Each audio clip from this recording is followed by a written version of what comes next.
आज हम लोग क्लास 10 विज्ञान बहुत तो आज जो विज्ञान में हम लोग शुरू करने वाले हैं जिसका नाम है विद्युत। तो चलिए विद्युत के सबसे पहले जो चीज़ आता है उसमें विद्युत धारा। तो आप इसको बता सकते हैं आवेश प्रवाह की दर को विद्युत धारा कहते हैं। इसे आई से प्रदर्शित करते हैं। इसका मात्रक एम्पियर होता है एम के स्पत्ति में और यह एक अदिश राशि होता है। तो याद हो गया होगा आवेश प्रवाह की दर को जो होता है हम लोग विद्युत धारा कहते हैं और इसे आई से प्रदर्शित करते हैं और इसका जो मात्रक होता है एम्पियर होता है। याद करो जो आवेश होता है, देखिए सूत्र होता है आई बराबर क्यू बाई टी। आई आपकी धारा है, क्यू आपका आवेश है, टी आपका समय है। तो आई बराबर क्यू बाई टी।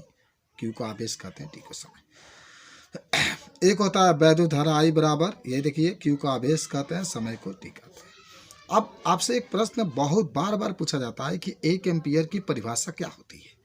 यदि किसी तार में, याद करो यहीं से बता सकते हैं आप यहाँ पर, यदि किसी तार में 1 सेकेंड में 1 कूलाम का आवेश प्रवाहित होता है तो वहाँ विद्युत धारा 1 एम्पियर होगा। ठीक है, याद करो यदि किसी तार में 1 सेकेंड में 1 एम्पियर, देखिए आई बराबर आपका क्यू बाई टी होता है ना, तो यहाँ पर 1 सेकेंड, यहाँ पर 1 कूलाम। यदि किसी तार में 1 सेकेंड में 1 कूलाम का आवेश प्रवाहित होता है तो वहाँ वैद्युत धारा 1 एम्पियर होगा। ये चीज़ आप बता सकते हैं। उसके बाद से एक बात आती है धातु। तो धातु वे पदार्थ होते हैं जिसमें विद्युत धारा प्रवाहित हो सकती है। धातु कोई पूछे तो धातु वे पदार्थ होते हैं जिसमें विद्युत धारा प्रवाहित होती है। इसके दूसरे रूप में चालक भी कह सकते हैं। चालक वे पदार्थ होते हैं जिसमें विद्युत धारा प्रवाहित की जा सकती है। उदाहरण में आप लोहा को हम लोग या फिर से प्रदर्शित करते हैं, केमिस्ट्री में पढ़े होंगे, चांदी के एजी से, सोना के यू से, ये सब होता है इत्यादि। उसके बाद से एक छोटा सा और डिफिनेशन आता है जिसका नाम होता है अधातु। अधातु वे पदार्थ होते हैं जिसमें विद्युत धारा प्रवाहित नहीं किया जा सकता है या नहीं हो सकती है। अधातु वे पदार्थ होते हैं जिसमें विद्युत धारा प्रवाहित नहीं हो सकती है। उदाहरण में आप कागज, लकड़ी इत्यादि आप लिख सकते हैं। उसके बाद से नेक्स्ट जो आता है उसका नाम होता है उपधातु। उपधातु वे पदार्थ होते हैं जिसमें धातु और अधातु दोनों का गुण पाया जाता है। उपधातु वे पदार्थ होते हैं जिसमें धातु और अधातु दोनों का गुण क्या होता है, पाया जाता है, तो उसी को हम लोग कहते हैं उपधातु। याद करो। और उदाहरण में आप चाहें तो जर्मेनियम, सिलिकॉन इत्यादि आप इसको लिख सकते हैं। जर्मेनियम को जी से, सिलिकॉन को एस से प्रदर्शित करते हैं, दोनों उपधातु। देखिए उसके बाद से विद्युत आवेश की बात आपकी आती है। विद्युत आवेश किसे कहते हैं तो ये भी आप बता सकते हैं। याद करते हैं, देखिए धारा तथा समय के गुणनफल को विद्युत आवेश कहते हैं। इसे क्यू, स्मॉल क्यू या कैपिटल क्यू से प्रदर्शित करते हैं। इसका मात्रक कूलाम या जो कूलाम होता है उसको कैपिटल सी से भी लिख होता है और यह एक अदिश राशि होता है। याद करो आपको सामने जो सूत्र होता है क्यू बराबर आई गुणे टी। आई आपका धारा है, टी आपका समय है, तो धारा और समय के गुणनफल को विद्युत आवेश क्यू कहता है। मुझे बताइए एक और आता है ना 1 कूलाम का परिभाषा। देखिए यदि 1 कूलाम का परिभाषा आपसे पूछा जाता है तो आप तुरंत बता सकते हैं कि यदि किसी तार में 1 सेकेंड में 1 एम्पियर की धारा प्रवाहित होता है तो वहाँ विद्युत आवेश 1 कूलाम होगा। याद करो यदि किसी तार में 1 सेकेंड में 1 एम्पियर की धारा प्रवाहित होती है, आपने लिखा था अभी क्यू बराबर आई गुणे टी। क्यू के जगह पर 1 कूलाम, 1 कूलाम आप कर सकते हैं, 1 एम्पियर कर सकते हैं और 1 सेकेंड कर सकते हैं। तो कोई तार है, तार में 1 सेकेंड में 1 एम्पियर की धारा प्रवाहित होती है तो आप विद्युत आवेश 1 कूलाम होगा। आवेश के आधार पर पदार्थ के प्रकार। अब बात होती है आवेश के आधार पर पदार्थ के प्रवाह। एक चालक की बात होती है। चालक वे पदार्थ होते हैं जिनमें आवेश प्रवाहित किया जा सकता है, ये बात होती है। चालक वे पदार्थ होते हैं जिसमें आवेश प्रवाहित किया जा सकता है। उदाहरण लोहा, चांदी, सोना इत्यादि। अचालक वे पदार्थ होते हैं जिसमें आवेश प्रवाहित नहीं किया जा सकता है। उदाहरण में प्लास्टिक, कांच इत्यादि आप लिख सकते हैं। तो अचालक में तो जो बात अचालक की है वो बात अधातु की है, तो ये बता सकते हैं। चलिए मुझे बताइए आपसे एक और यहाँ से प्रश्न पूछा जाता है जिसका नाम होता है अर्धचालक। कह सकते हैं कि वे पदार्थ, अर्धचालक वे पदार्थ होते हैं जिसमें चालक और अचालक दोनों का गुण पाया जाता है। सिलिकॉन और जर्मेनियम हम लोग लिख सकते हैं इसको। देखिए कुछ और बातें होती है ना, जो आवेश होते हैं, एक धन आवेश, एक ऋण आवेश। थोड़ा सा मैं बता दूं, धन आवेश जब किसी तत्व से इलेक्ट्रॉन बाहर निकलता है तो उसके ऊपर धन आवेश चिन्ह होता है। एक ऋण आवेश आता है, जब कोई तत्व इलेक्ट्रॉन को ग्रहण करता है तो उसके ऊपर ऋण आवेश का चिन्ह होता है। अब एक होता है विद्युत विभव, ये भी हम लोग जानते हैं। इलेक्ट्रिक पोटेंशियल यानी विद्युत विभव। देखिए अनंत से एकांक आवेश को उठाकर किसी बिंदु तक लाने में किया गया कार्य को विद्युत विभव कहते हैं, जिसे भी से प्रदर्शित करते हैं। इसका मात्रक वोल्ट या जूल प्रति कूलम होता है। यानी अनंत से एकांक जो आवेश होता है उसको उठा करके किसी बिंदु तक लाने में हमें जितना कार्य करना पड़ता है उसी को विद्युत विभव कहते हैं। और आप V बराबर W/Q, V आपका विभव है, W आपका कार्य है, Q आपका आवेश है। आप सिंपल में कार्य और आवेश के अनुपात को भी वैद्युत विभव कहते हैं, V से डिनोट करते हैं। कार्य और आवेश के अनुपात को भी वैद्युत विभव कहते हैं। W को कार्य कहते हैं, Q का आपका आवेश कहते हैं, W/Q।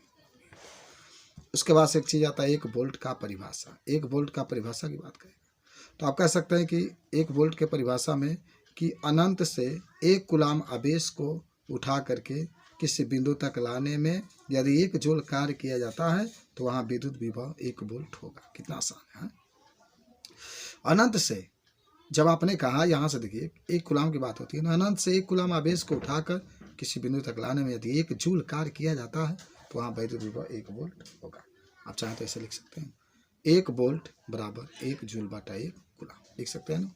1 वोल्ट बराबर 1 जूल/1 कूलम, ये चीज़ आपकी रहेगी। चलिए तो अब नेक्स्ट विद्युत विभव के बाद विद्युत विभवांतर या इसी को इलेक्ट्रिक पोटेंशियल डिफरेंस कहते हैं। आप देख रहे हैं यहाँ पर इसका डिफिनेशन में आप क्या लिख सकते हैं, बता सकते हैं कि किसी 2 बिंदुओं के बीच में एकांक आवेश को एक बिंदु से दूसरे बिंदु तक लाने में किया गया कार्य को विद्युत विभवांतर कहते हैं। इसे VA-VB से प्रदर्शित करते हैं और इसका मात्रक वोल्ट होता है। याद करो, यानी किसी 2 बिंदुओं के बीच में, आपको मैं बता दूं यहाँ पर ये रेखा है, एक यहाँ पर बिंदु, एक यहाँ पर A है, एक B है, और एकांक आवेश को उठा के इन दोनों बिंदुओं के बीच में जो आप लेकर के जाएंगे उसी को जो कार्य करना पड़ेगा। और VA-VB बराबर W/Q लिख सकते हैं। ये विभव है, ये कार्य है, ये आवेश है, ये बात होती है। अब यहाँ से एक चीज़ आती है कि वैद्युत विभवांतर के आधार पर 1 वोल्ट का परिभाषा आपको देना है। 1 वोल्ट का परिभाषा, तो आप 1 वोल्ट के परिभाषा में यदि 1 कूलम आवेश को एक बिंदु से दूसरे बिंदु तक उठाकर लाने में यदि 1 जूल कार्य किया जाता है तो वहाँ विद्युत विभवांतर 1 वोल्ट होगा। बहुत सिंपल तो चीज़ आप कर रहा है। यहाँ पर 1 वोल्ट है, यहाँ पर 1 जूल है, यहाँ पर 1 कूलम। यानी यदि 1 कूलम आवेश को एक बिंदु से उठाकर दूसरे बिंदु तक लाने में यदि हमें 1 जूल कार्य करना पड़ता है तो वहाँ विद्युत विभव 1 वोल्ट, वैद्युत विभवांतर 1 वोल्ट होगा। 1 वोल्ट बराबर 1 जूल/1 कूलम आपका आंसर आ जाएगा। ठीक है, ओके। चलिए उसके बाद से एक क्वेश्चन आपके सामने है कि यदि 2 कूलम आवेश को 12 वोल्ट के विभवांतर पर प्रवाहित किया जाता है तो कार्य बताइए। देखिए 2 कूलम की बात होती है तो Q बराबर 2 कूलम, V बराबर 12 वोल्ट, W/V/Q होता है। आज आप पढ़े थे ना, V बराबर W/Q होता है, तो जब तीसरा गुणा करेंगे तो W के गुणा 1 में तो W बराबर V/Q। V का मान 12 है, Q का मान 2 है, 12×24 कार्य है तो जूल मात्रक हो जाएगा। कितना आसान है। ये C लिखा गया ना, ये आवेश का मात्रक होता है, V का मतलब होता है वोल्ट, ये विभव का मात्रक होता है। अब थोड़ा सा और आगे हम लोग चलते हैं। देखिए एक चीज़ और आगे आ जाता है आपका, जब आगे आप बढ़ेंगे तो एक चीज़ आता है, कहा जाता है कि ये बताइए कि विद्युत परिपथ के बारे में।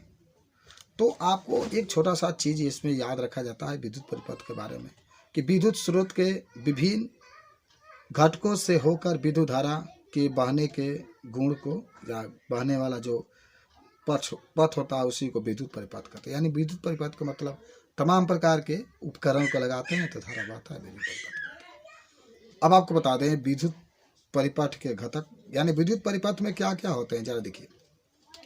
पहले तो विद्युत स्रोत होता है जो बैटरी या सेल भी हो सकता है। चालक होता है जो तार होता है ना, एक जगह से दूसरी जगह जाता है। प्रतिरोध जो कि धारा के मान को रोकता है। स्विच कुंजी वगैरह जो होता है, स्विच जो आप ऑन करते हैं ऑफ करते हैं, और दूसरे अनेक उपकरण जो इससे जुड़े होते हैं, ये बात बता सकते हैं।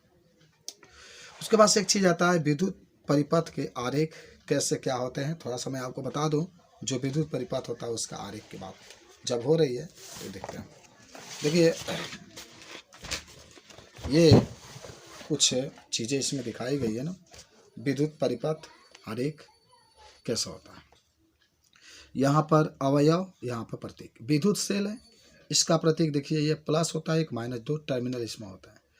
बैटरी अथवा सेलों का संयोजन, ये सेल है, ये सेल है, ये सेल है, कई सेल जोड़ता है तो बैटरी होता है। खुली कुंजी, इस तरीके से इसका चीज होता है। बंद कुंजी, इस तरीके से बीच में आपका बिंदु होता है। बंद का मतलब धारा बहेगी, खुला का मतलब परिपथ टूट गया, धारा नहीं बहेगा। तार संधि इस तरीके से होता है, ठीक है। और बिना संधि के तार क्रासित, इस तरीके से आपका परिपथ होता है। विद्युत बल्ब, ये देखिए ऐसा आप चिन्ह बना सकते हैं। और प्रतिरोध देखिए इस तरीके से आपका बनाया जाता है। उसके बाद से परिवर्ती प्रतिरोध अथवा धारा नियंत्रक, इस तरीके से परिवर्ती प्रतिरोध है, धारा नियंत्रण है। वोल्ट मीटर, एमीटर जो धारा के मान को नापने का काम करता है, ये प्लस माइनस होता है। वोल्ट मीटर भी प्लस माइनस होता है। ये कुछ परिपथ होता है दिख रहा है, जिसका प्रयोग करके हम लोग परिपथ को खींचते हैं, और ये चीज़ आपको बता देना है। चलिए आगे बढ़ते हैं।